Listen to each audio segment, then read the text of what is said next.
So housing affordability, is it the loser? Let's examine that as we move forward. We can't, I think, not lose sight of the need for affordability as in tandem with supply. So the Accord also required Council and Government to coordinate efforts on other issues impacting the provision of affordable housing, and that includes the cost of building materials and addressing industry skills shortages.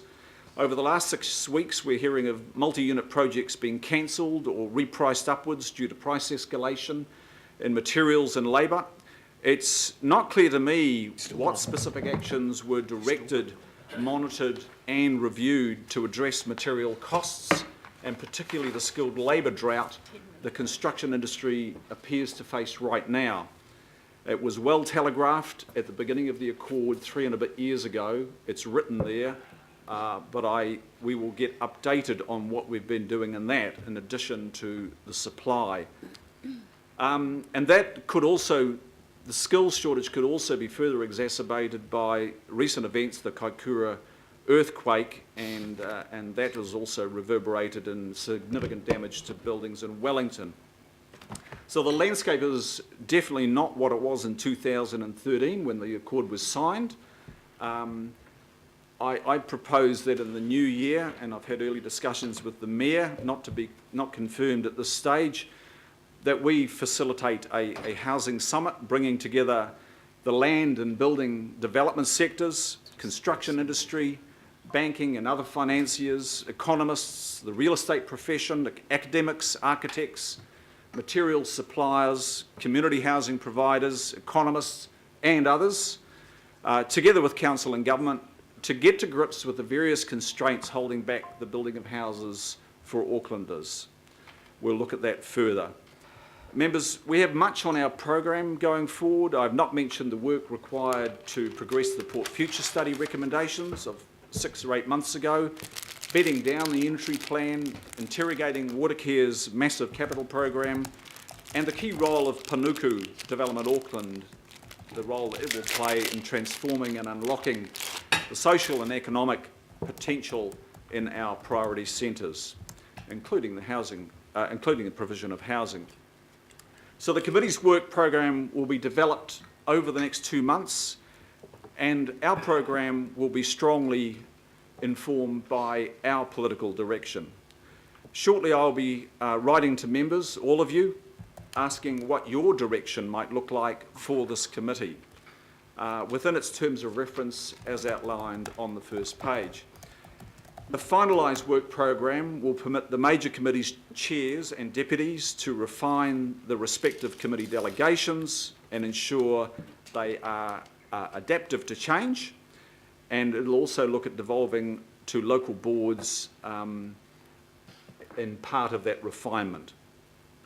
Finally, I stress the need for all our decisions of this committee to be appropriately informed by solid evidence, good analysis, and receive and reflect upon community and local board engagement along the way. So, members, I look forward to all of your contributions, our deep inquiry in the journey, healthy debate along the way, and over the next 3 years delivering enduring and quality outcomes as a result. So thank you for that indulgence, and I'd like to now call upon the Deputy Chair.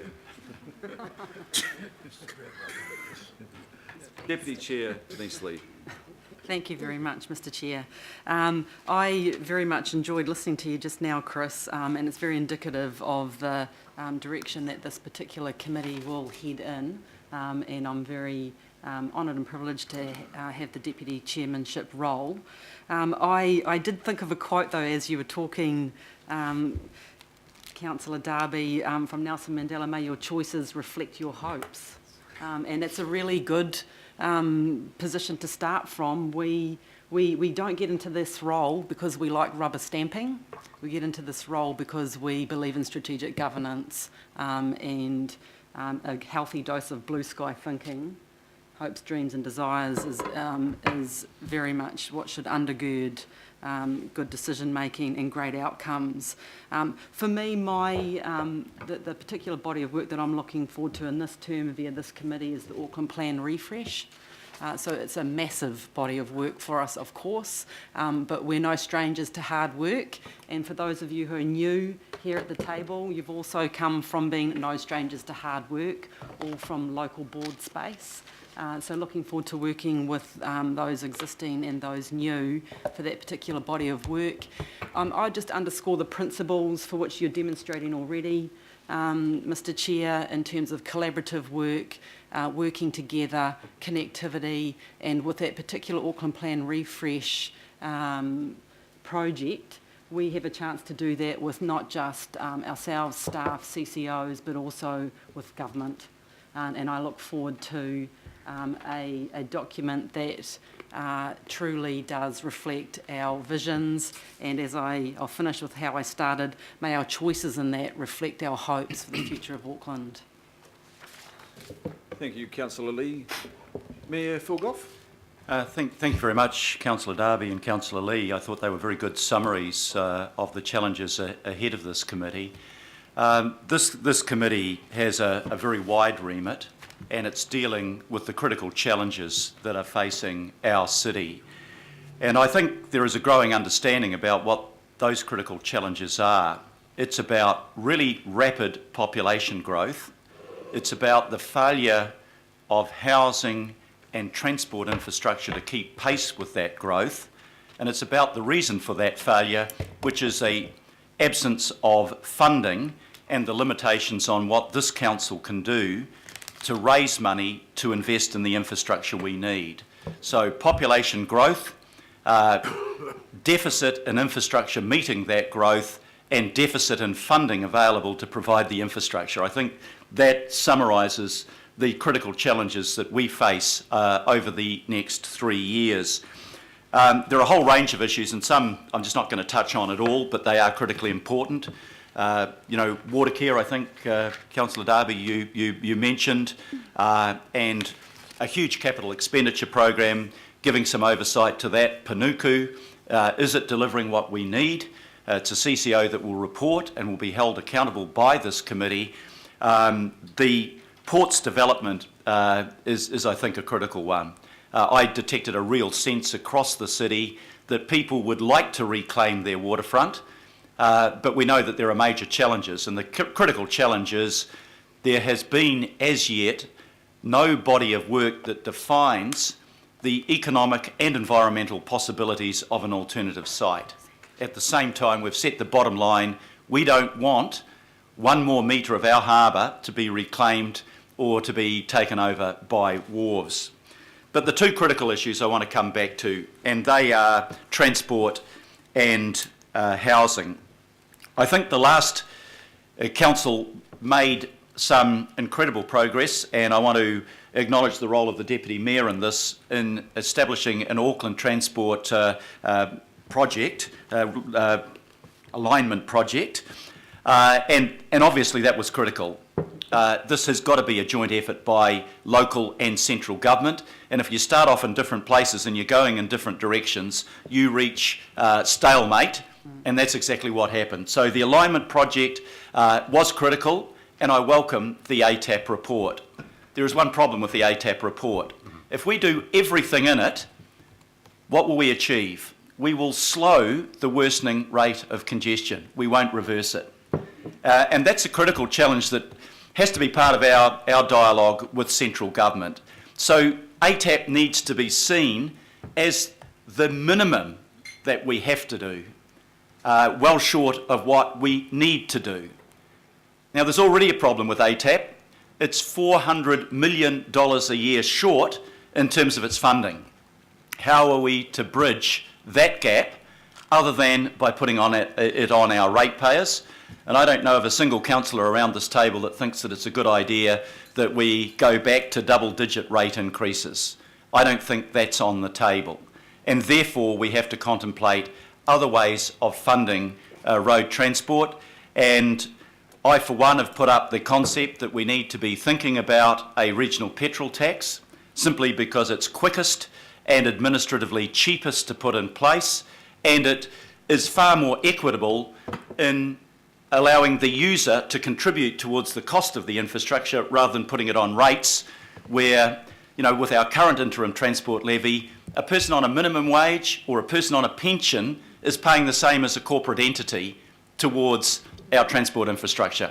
That clearly isn't equitable. We have to change that. So, you know, there's a range of things, and we won't go through them today because there isn't the time. But mass transit to the airport, you know, I hear the visitor industry this morning complaining about a possible bed tax or something similar to that might be $6 or $10 a night.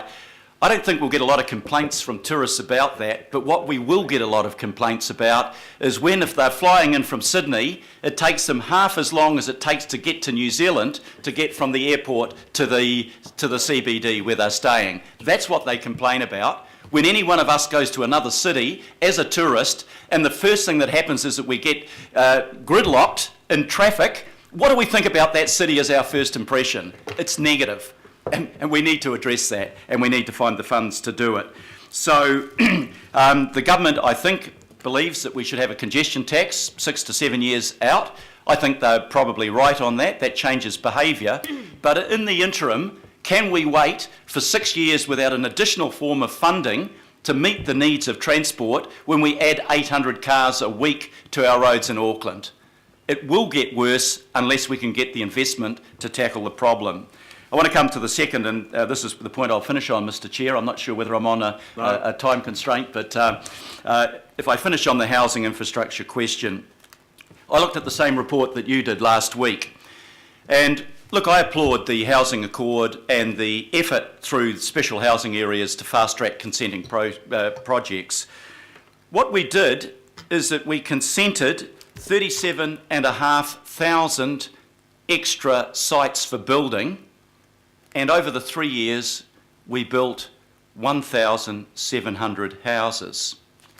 If consenting was the core of the problem, then we should have fixed it with the special housing areas, and we didn't.